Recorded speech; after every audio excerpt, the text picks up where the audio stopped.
الذي لا إله إلا هو الحي القيوم وأتوب إليه.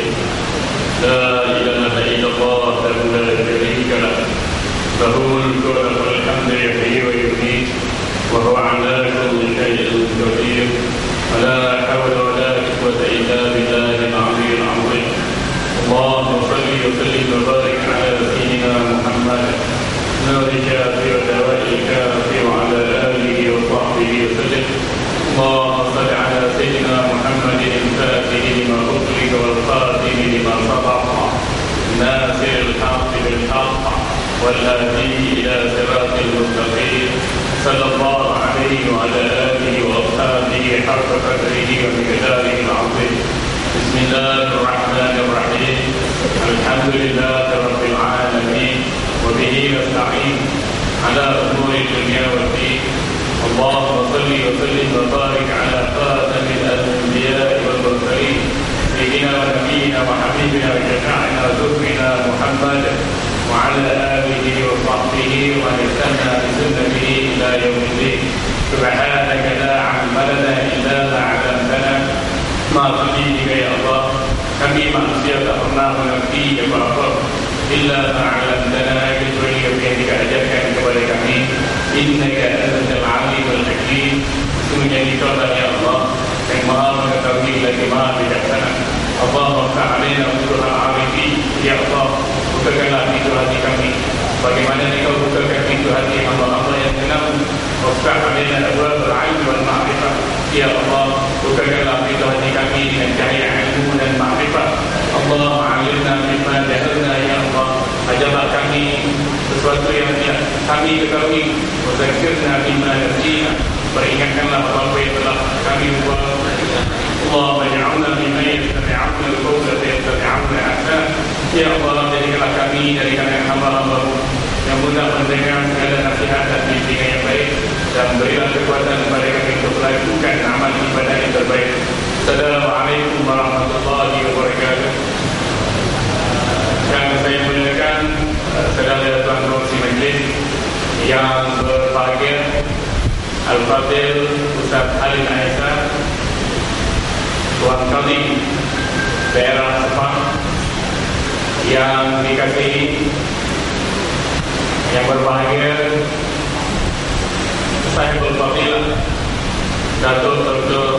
Haji Siddiq Baba, ahli Majlis Agama Islam Selangor, mereka fungsi Biro Dakwah Faiz, yang saya hormati Brother Syahid Gobinda,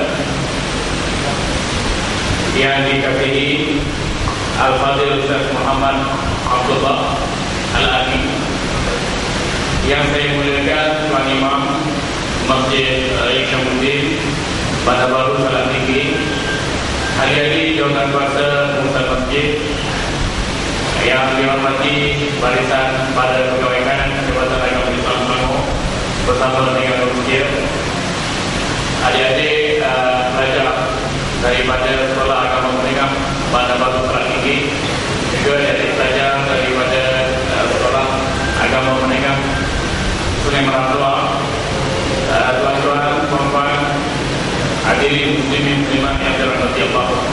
Apa khabar semua tuan-tuan? Apa khabar semua? Alhamdulillah. Karena pada malam ini memasuki malam yang ke-26 Safar 1433 Hijrah. Alhamdulillah, Allah masih lagi memberi bantuan saat ini dan menyambung sampai yang kita hidup, dan amat berarti makin lama kita hidup makin kita memahami mereka-nya. Kita juga berusaha untuk menjadi orang yang dalam perkara takwa. Bila kita tutup mata, masuk yang lahat, kembali dengan Allah, mudah-mudahan perkara ini menjadi bekalan yang bermanfaat untuk kita semua. Tuan-tuan hadirin muslimin yang dirahmati Allah, pada malam ini kita jayakan sesi yang kedua program Selamatkan Akhirat bagi siri jelajah daerah, dan tajuk kita pada malam ini yang menjadi perbincangan bersama dengan ketiga lieutenant kita ialah kepentingan dakwah dan tarbiyah dalam mengatasi ancaman pemurtadan. kepentingan dakwah dan tarbiyah dalam mengatasi ancaman kemurtadan. Belum kita membicarakan topik ini, saya ingin merekapkan terima kasih kepada pihak Jabatan Agama Islam Selangor, juga Majlis Agama Islam Selangor yang begitu giat berusaha melancarkan kampanye Selamatkan Al-Quran, kerana kita ini seringkali menghadapi berbagai ancaman yang boleh merosakkan fahaman berkaitan dan amalan Islam serta mengikis jati diri kita. Justru program kesedaran dalam bacaan, pendidikan dan pentarbiahan ini amatlah dialur-alurkan. Moga ia menjadi penyampai kepada kita dalam soal-soal kefahaman, keyakinan, sekaligus kita membina jati diri Muslim yang beriman, dan dengan itu kita mempunyai kekuatan ataupun momentum menghindarkan diri daripada gejala fahaman yang menyeleweng, merosakkan akidah dan menjauhkan diri daripada gejala murtad. Tuan-tuan, puan-puan, hadirin muslimin muslimat yang dirahmati Allah, suka saya perkenalkan ahli bina kita yang pertama ialah Al-Fadhil Ustaz Muhammad bin Abdullah Rami. Ini orangnya yang betul-betul tadi menyiapkan acara tadi. Kalau kita mungkin kita akan melihat beberapa audio video yang berkaitan insya-Allah. Dan di tengah-tengah antara benda ini pendakwah meroki kita, muallim kita yang tidak asing lagi dalam negara kita dan daerah Nusantara ini. Inilah dia Sayyidul Fadilah yang berbahagia Al-Fadhil Datuk Dr. Sidi Baba, masih lagi menjadi pensyarah di UIAN, Universiti Islam Antara Indonesia, dan Datuk juga memainkan peranan yang aktif bagi merencanakan kegiatan-kegiatan dakwah di peringkat negeri Selangor. Dan di sebelah hujung kali memakai jaket brother kita, brother Syakrin Kebina Biji, dan brother kita ini orang yang mahir dalam ilmu perbandingan Islam dan Kristian, dan beliau banyak menerang dan menjelaskan berkaitan dengan perbezaan Islam dan Kristian, dan juga brother kita ini juga banyak mengupas tentang Hindu dan Buddha, insya-Allah. Jadi pada malam ini kalau kita melihat latar belakang sahabat ahli bina kita ini terdiri pada berbagai latar belakang, jadi kita mempunyai instrumen yang cukup bagi mengubah tajuk kita pada malam ini, kepentingan dakwah dan tarbiyah dalam mengatasi gejala murtad. Tuan-tuan, hadirin muslimin muslimat yang dirahmati Allah, saya tidak ingin lagi membuang masa. Kita mulakan dengan kita pentingnya yang pertama bagi sesi kita ini dengan sahabat ahli bina kita yang pertama, iaitu Al-Fadhil Ustaz Muhammad bin Abdullah Al-Amin, menyentuh tentang kepentingan dakwah dan tarbiyah dalam mengatasi ancaman yang boleh merosakkan akidah misalnya. Kita melihat kepentingan dakwah ini adalah aspek yang penting, di mana pihak berkuasa agama, khususnya Jabatan Agama dan Majlis Agama, adalah keras kepada penggerak kepada acara-acara dakwah ini, dan ia juga melibatkan seluruh lapisan masyarakat. Jadi apakah dia Ustaz elemen-elemen yang menjadi keras bagi kita merencanakan kepentingan dakwah dan tarbiyah ini? Ya, apakah elemen yang penting bagi kita merencanakan kegiatan dakwah dan elemen tarbiyah di kalangan umat Islam ini? Silakan Ustaz. Okey, Ustaz akan memberi penjelasan kepada kita mengikut bahan yang beliau sediakan. Jadi saya kira tuan-tuan boleh memberi perhatian. Iaitu saya mempersilakan Al-Fadhil. Silakan. Bismillahirrahmanirrahim. Assalamualaikum warahmatullahi wabarakatuh. Dirahmati Allah, Ustaz Kepengurusi Majlis, seterusnya kepada tuan guru kita dan rakan ahli panel, Seterusnya kepada para ustaz, para ustazah, muslimin dan muslimat, mudah-mudahan dikasihi Allah Subhanahu wa taala. Jadi seperti mana di Mesir negeri baru ni, jadi saya nak kongsikan juga beberapa soalan yang ditanyakan kepada kita beberapa perkara. Yang pertamanya, tuan-tuan yang dimuliakan,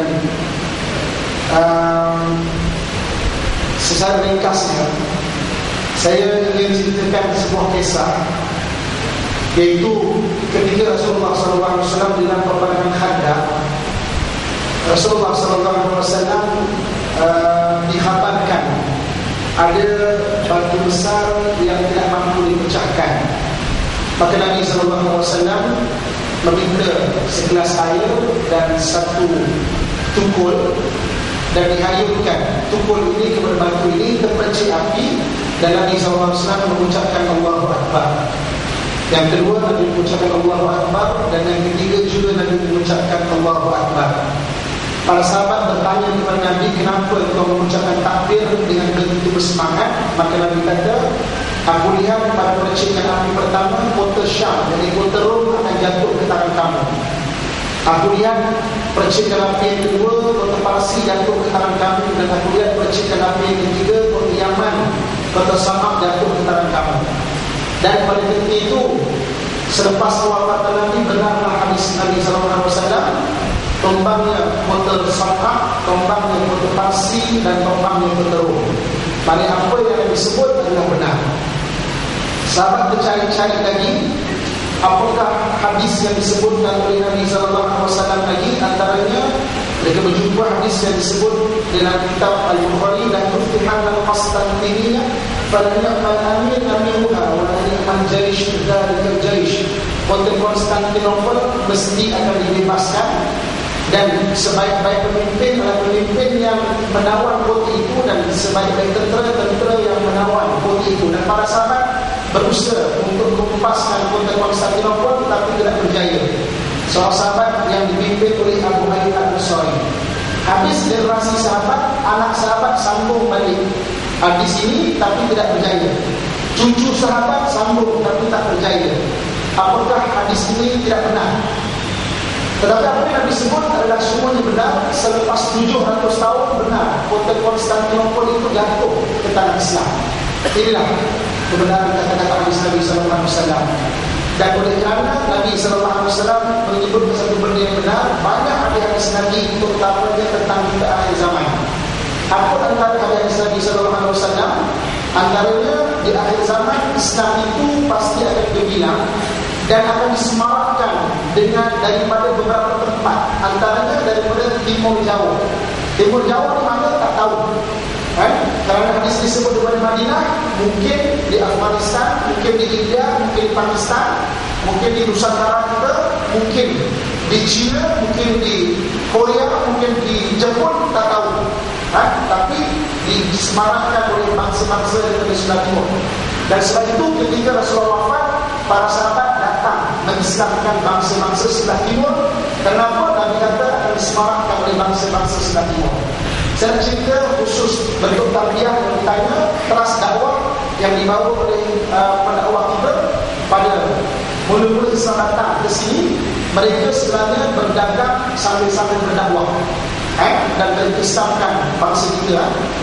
Kemudian kemuncaknya orang kafir tahu dia memang kaji juga hadis, dia nak menggagalkan banyak tentang kebenaran Islam.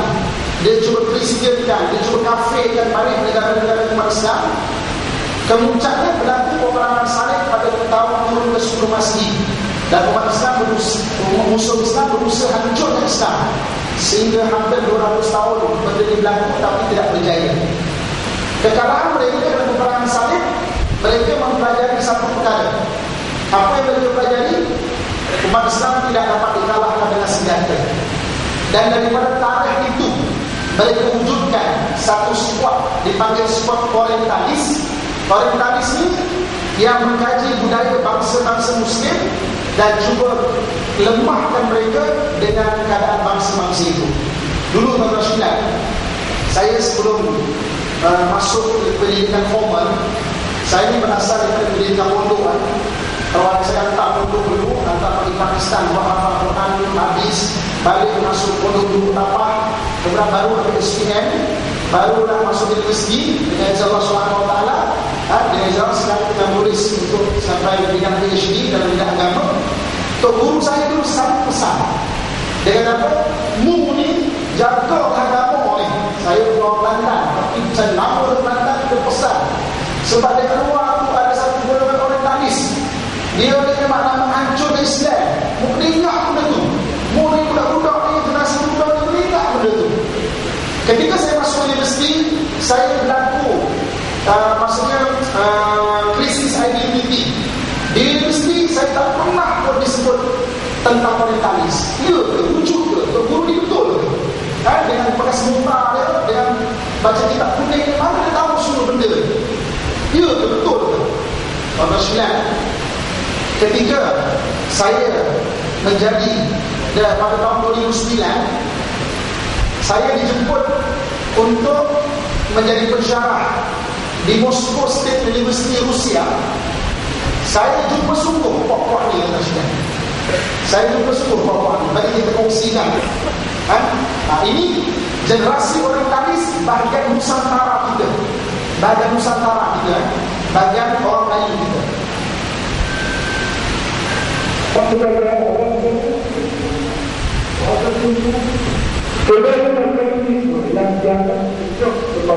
Jangan betul kepentingan yang berbeda. Orang pun berkesan tentang yang mengawal hal itu dalam dia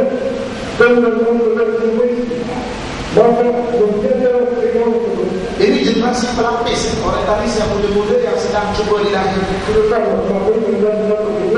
Yang sebab dan satu orang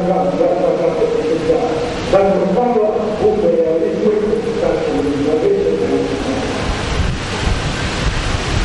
Bagaimana dia muliakan?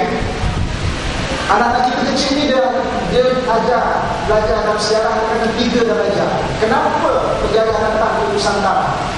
3G. Betul tak ada ni SPM itu belajar gold, glory dan prosperity. Semua anak kita jawab belajar banyak SPM. Gold, kekayaan dirompak hasil Nusantara.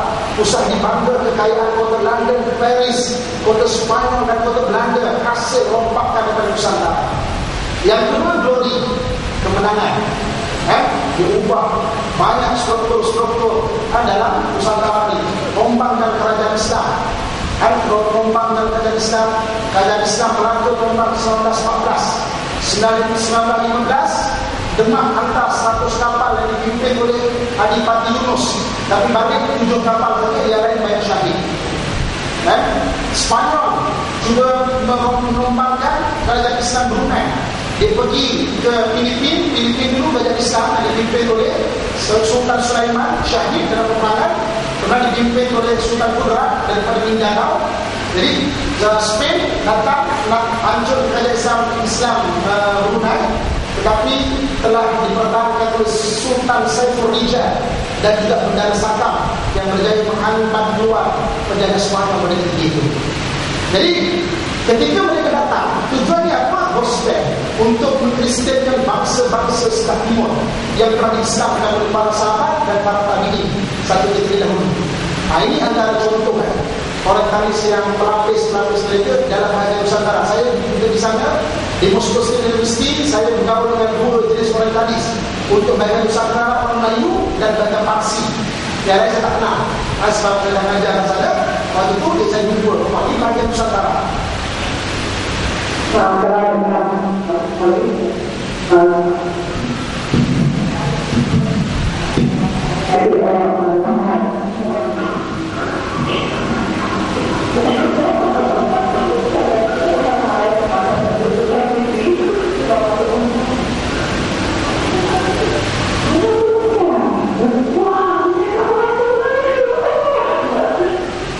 Terus fasih, tak pernah datang Malaysia, fasih bahasa Melayu Malaysia.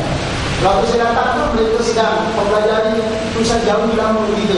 Ada di antara mereka baca Quran, hafal Quran, baca Jawi lebih fasih daripada kita. Malaysia. Ujung orientalis yang ingin merosakkan kita. kita berjalan dan sebagainya. Kedatangan penjajah tahun 13 kita tahu bahawa 3G, Glory, Gospel dan Gold, tentang kerajaan-kerajaan Islam internasional, dan yang paling besar khazanah bangsa Melayu kita Islam telah dicuri. Ini tak ada siapa boleh nafikan. 2 kapal daripada Melaka, Pulau Delima, angkut semua buku sejarah kita. Sebab tu orang kita Melayu tak tahu sejarah kita internasional. Sebab tu anak-anak muda ni kita tak ada jadi diri sebab tak tahu sejarah kita. Dan ketika saya di Rusia, ada 13 manuskrip kita bangsa Melayu yang tak pernah ditangkap oleh kita sendiri. Oleh kerana saya bersyarat satu waktu itu, saya boleh lihat tuan-tuan 13 manuskrip itu yang ada hanya di St. Petersburg. Kita. Saya belajar syarah dalam undang-undang. Dalam undang-undang saya masih lagi ajar sampai sekarang. Orang Melayu tak pernah ada undang-undang bertulis sebelum kedatangan Islam. Sebab Islam datang, orang ikut Islam. British datang, kita ikut British. Tapi di sana tuan-tuan sekalian, saya bertemu dengan undang-undang bertulis bangsa Melayu kita. Kita pun tak pernah melihat benda itu. Saya waktu balik, saya bincang dengan IMF, saya bincang dengan UIA, waktu itu kata, kita perlu hantar budak untuk pakai PhD tuan-tuan sekalian. Saya pun boleh melihat 30 surat saja. Kalau semua bangsa telah mempunyai undang-undang bertulis sendiri, telah mempunyai tulisan sendiri, bangsa itu suara jauh lebih maju daripada apa yang dikhabarkan kepada kita. Kenapa lemah menjadi diri kita orang Melayu? Sebab orang Melayu rata atau Islam, dan proses mengkristian orang Melayu memang dirancang sejak dulu di Indonesia. Ini saya tunjukkan salah satu contoh manuskrip kita yang tak pernah kita tangkap dan kita terjemahkan dalam bahasa Rusia. Dan kita nak tengok nanti undang-undang bertulis bangsa kita Melayu dan tulisan asal kita orang Melayu. Orang Melayu kita sebelum ada tulisan Jawi, dia ada tulisan kita sendiri. Macam tulisan Thailand, tapi bangsa itu masih Melayu. Kali ini, suatu pengkar ahli Indonesia yang juga ada nasabnya yang lain, dengan kamu mengatakan hanya tentang kebetulan ini suatu yang ini oleh kami seperti perjuangan dengan full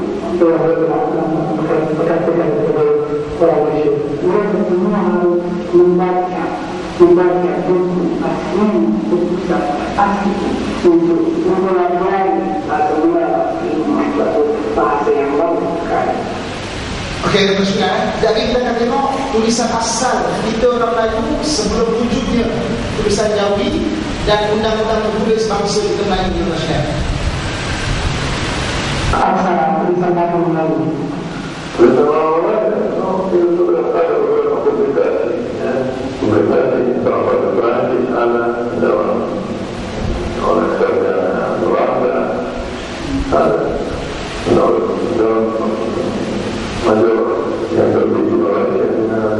Jadi bukan daerah sudah dikenal kira-kira 100 tahun lebih dengan prosesi yang paling lama itu memang ditemukan itu tahun abad ke-19 bersama dengan di Pulau Melaka. Saya dalam diri lubang ayam pun dan lubang ayam. Ini pertama terjemahan daripada teks paling gelap sangat nampak, teks bangsa kita Melayu yang telah diambil dan berada di St. Petersburg, Rusia. Dalam tulis bangsa Melayu sebelum wujudnya dolar Islam dan sebelum British. British ini saja dia sembunyikan benda itu supaya apa? Kau Melayu apa rumah? Orang Islam datang ikut dolar Islam, ikut British datang ikut dolar British. Ada tujuannya. Biar jadi diri kita orang tak ada terusnya. Banyak lagi saya 2 minit lagi insyaAllah. Saya cuba ringkaskan apa tujuan dia gagah dan hadis tentang Nabi yang saya sebut, usaha buang jadi diri orang-orang tak boleh pisah Islam dan hilangkan khazanah orang-orang Melayu orang Islam kita tuan-tuan. Jadi tuan-tuan, mereka gunakan berbagai cara. Jadi saya rasa itu saja yang boleh saya kongsikan di sesi pertama ini. Okey, tuan-tuan, akhir sekali saya nak tunjukkan pentingnya tarbiyah terhadap pendedahan ilmu sebenarnya. Orang putih ketika dia kaji bangsa kita Melayu, dia dah jadi macam orang Melayu. Di ketika orang Melayu nak tukar nama saya John, nama saya Sherry, nama saya siapa-siapa lah, dia tu nama saya Roma, tapi nama Melayu saya Ibrahim. Sebab apa mereka jadi sayang? Sebab ada setengah orang saya dia belajar, dia rasa hebat orang Melayu sebenarnya. Ya, sampai ada masyarakat sebutkan saya, kamu ni adalah satu bangsa hebat yang tertidur. Sebab kamu telah diracuni sejarah kamu. Kalau nak racuni tumbuh-tumbuhan, racuni akarnya. Kalau nak racuni satu bangsa, racuni sejarah mereka.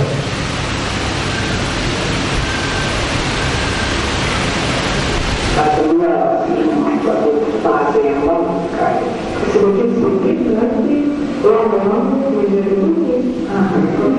Sampai berdua. So, ini bukan membaca. Ini satu juga. Ini boleh nama apa?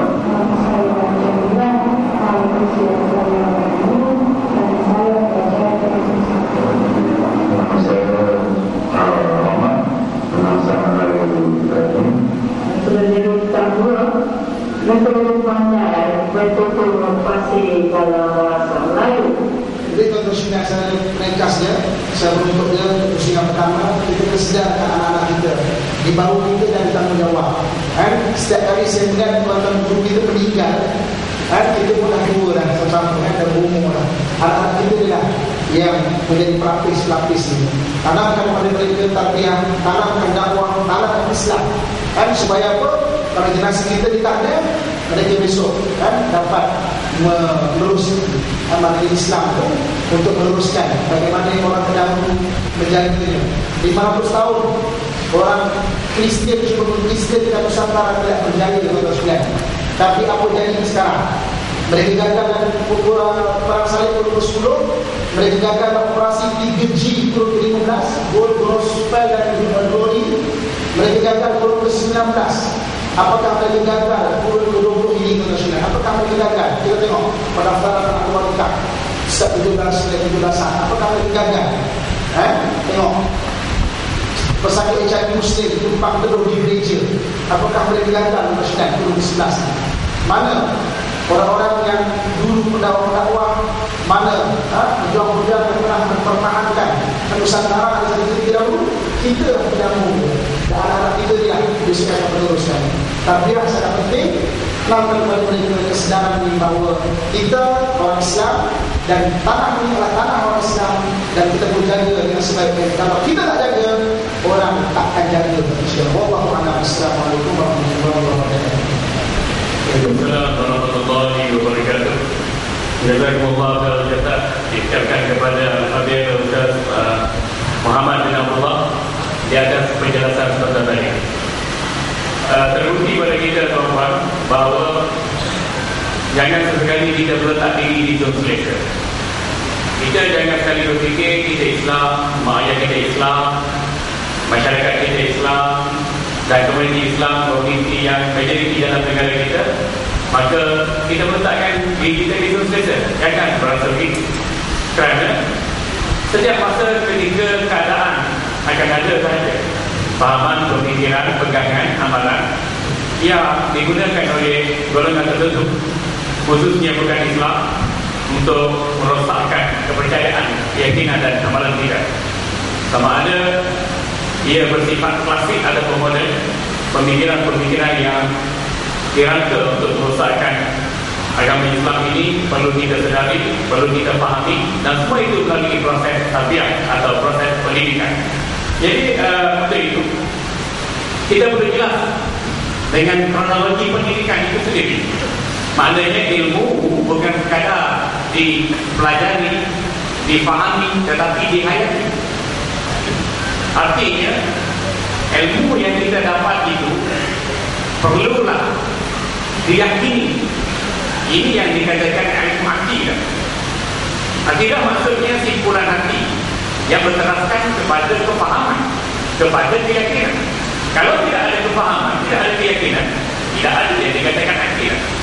Jadi yang kita wacanakan pada malam ini berteraskan kefahaman, berteraskan keyakinan. Semua ini harus melalui proses pentarbiyahan. Untuk itu saya persilakan saya berfadilah Datuk Dr. Siri Baba untuk menjelaskan proses pentadbiran mengikut ajaran Islam. Silakan.